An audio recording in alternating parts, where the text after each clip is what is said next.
Click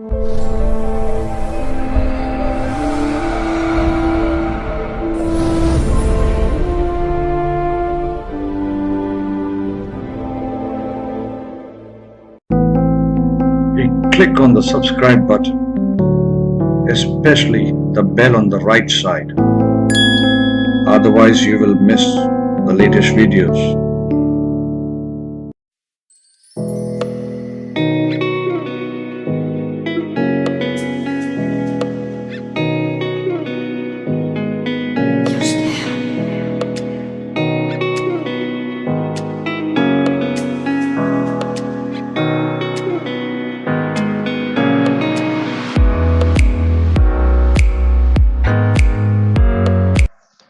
So the topic for today's session, my session today is Bhrigu Dasha. So this is one of the dashas. This is one of the progression method which is available in the Bhrigu astrology. There were so again, as the name says, this comes from Bhrigu Rishi and his tradition. It's a very simple progression method, but difficult to calculate. So calculation is a difficult part of it, but I think it gives good, very fairly good results. I've been using this for like last 6-8 months, and I have seen like fairly good results out of this progression method. So what we will do in this meeting is in this session is we will talk about some examples and the basics of this technique first. And then we do have a full-fledged course coming up on this Bhrigu Dasha system, which will be like a 4 to 6 week long course. So this is just a like Bhrigu Dasha in capsule, and then later on, if you are interested, you can also join the courses, which are more exhaustive and more detailed.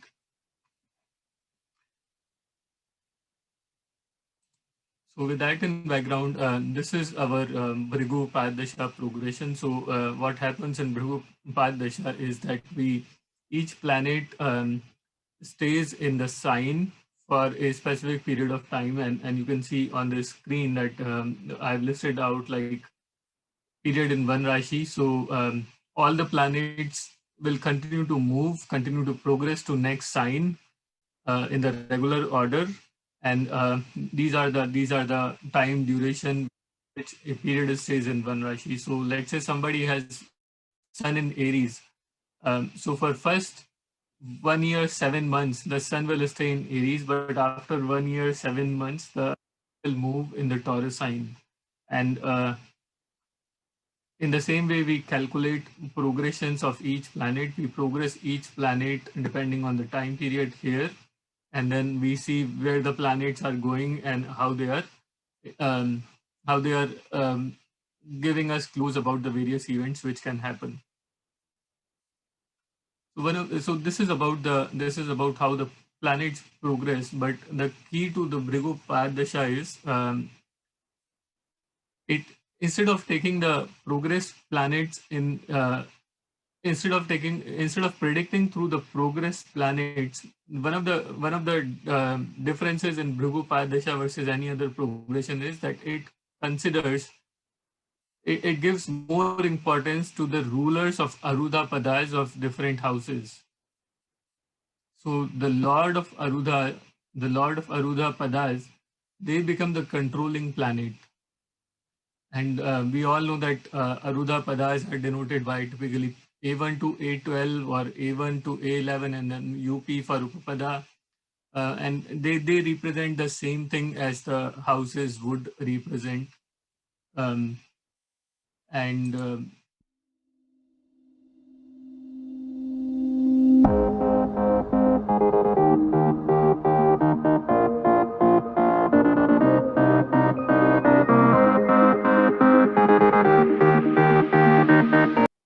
in terms of rules of the predictions, the event will occur when the Pada Lord will transit a particular house at a particular age of life. So this is about Pada Lord. So here we are talking about Pada Lords, not the progression of planets, but the Pada Lords are important. And they are called as the controlling planet in context of this Bhrigu Dasha. And I'll try and explain this concept using examples also. So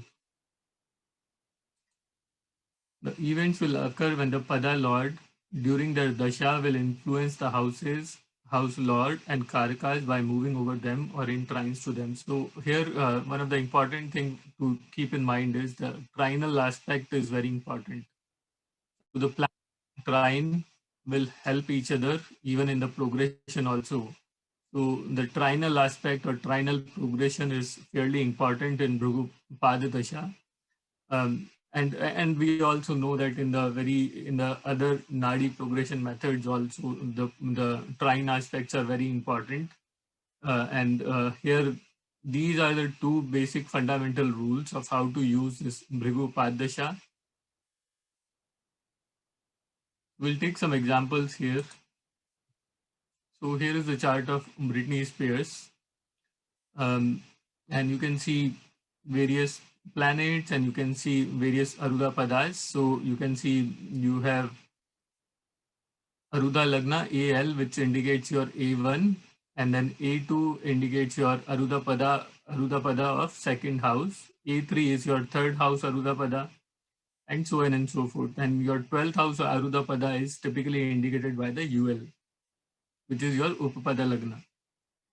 That's how all these Aruda Padas are denoted. Now, in order for us to predict any event using Bhrigu Padasha, what is more important is the ruler of these Aruda Padas. So, for any event related to career, we have to see A10 and the ruler of A10, which is Mars in this case. So, here A10 is situated in Aries sign, and we know that Aries sign is ruled by Mars. So, the movement of Mars across different houses will indicate events related to career. That's the basis of Bhrigu Padasha. And again, we can take examples here and we can understand this concept a little more. So the this is we all know who Britney Spears is. We know that she is an American singer, songwriter, dancer, and actress.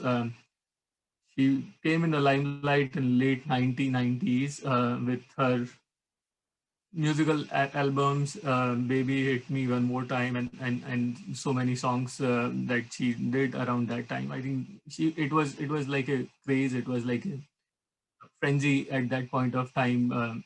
All her songs were very well appreciated, and they won so many awards and honors and whatnot. So this is her chart, and if we see the Bhrigu Padasha progression for her chart, this is so her first event, which is the very first important event in her life, was when her album "Baby One More Time" was released. So that got her all the limelight, all the name and fame. So with the release of this album, she became a very famous personality, and this album was released on January 12th of 1999. So if we see and this is what you see here on the screen is the planets in red are the progress planet. So and since this is related to the career name and fame, so here the A10 will have a role to play, and as I said, the ruler of A10 here is Mars.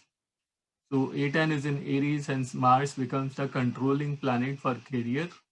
During her 18th year, Mars goes over Mercury, which is the 10th lord in the third house. So here, Mars, this is the progress Mars and the lord of Arud Pada of 10th house has gone over the lord of 10th house. So anything to do with the career 10th house, and then the progress controlling planet of career, which is Mars, is also touching that particular planet. So and so that's why we can see a major event happening in the life of Britney Spears with regards to her career. And during so and Mars will stay in Libra till and Mars was in Libra till June. So June of 1999, Mars was here in the second house, and we know she became famous because of her singing, her songs that she sang. And if you see Mars in Libra, if Mars is in Libra, then it is making a connection with Jupiter, which is your seventh lord of public fame, public name, public, and also it is a secondary house of karma, right? Because it is 10th from 10th. So overall, if you see what's happening is the lord of 10th is getting activated because of Mars, and also your 10th lord is getting activated because of progress Mars. And both second houses and third houses, both of these houses are to do with the singing and speech, and also yeah, a lot of action, lot of initiation, a lot of starting things. So all these things are coming here in this year for her. So that's how we can use this Bhrigu Padasha to predict the event. So again, what's more important for us to understand is that Padasha, the Pada lords are very important, and the progression of the Pada lords over specific houses and specific sign lords and as are very important. So yeah, that's how we can use to predict events through Bhrigu Padisha. And what I'll also do is, and all these calculations are available in Saptarishis Astrologer's desk app. We all know that saptarishis.net is the site, and if you want to search for Brittany's chart, it's available here. And one, I'll take one more event. I'll take the event for her marriage. So her marriage happened. If you see Wikipedia says that she got married. Her first marriage was in January of 2004. Mm, So this is her chart. Right now, this is in North Indian format, but I think we all know we've all seen the chart in the South Indian format also. So if we go to Nadi Astrology module and go to Bhrigu Padasha, so she got married in the year 24th.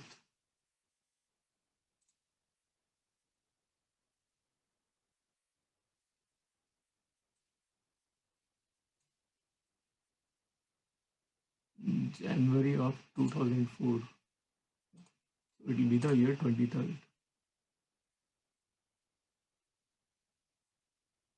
Correct. So in the running year 23rd, January 2004 will fall.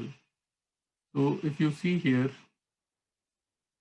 so the way we have to approach is we have to identify the relevant Aruda Pada. So A7 is the Aruda Pada. A7 is for marriage purposes. So the controlling planet for marriage is Venus, because A7 falls in Taurus. So controlling planet for Venus. Then now we have to check the progress Venus to see if marriage is indicated here. So if we see red planets are the progress planets. So we can see here Venus is in the third house. So here Venus is making a trinal aspect with the seventh house. Hence marriage can be seen. So that's how we see the marriages using Bhrigu Padasha. Now, just to confirm, if you want to reconfirm, marriage is not just seven house matter, but it is also to do with the ascendant, because you become husband or wife after marriage. So here, the other important thing to note, or other way to see the marriage as the event, is the Lord of the seventh house, which is Jupiter, is progress in the fifth house, and it is making a trinal aspect, trinal connection with the ascendant. So in that way, Jupiter is activating your ascendant. So even the first house is also activated, and first house is also um, indicating the possibilities of marriage. So this can be used as another way of exploring if marriage is really possible or not. But if you use A7 and Lord of A7 and progression in the progression and its progression, you'll be able to see whether the marriage is indicated or not. And in most cases, you will find that marriage is clearly visible.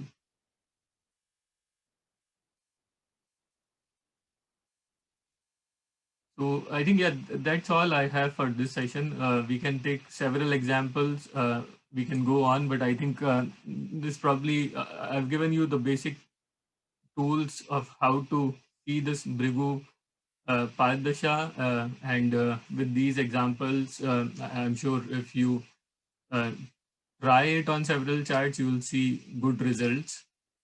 And again, as I said, we will have a full-fledged course on this Bhrigu Padasha system in the coming months, and in which I will be teaching like all the events of the life, not just like marriage and the career, but also the other events of life.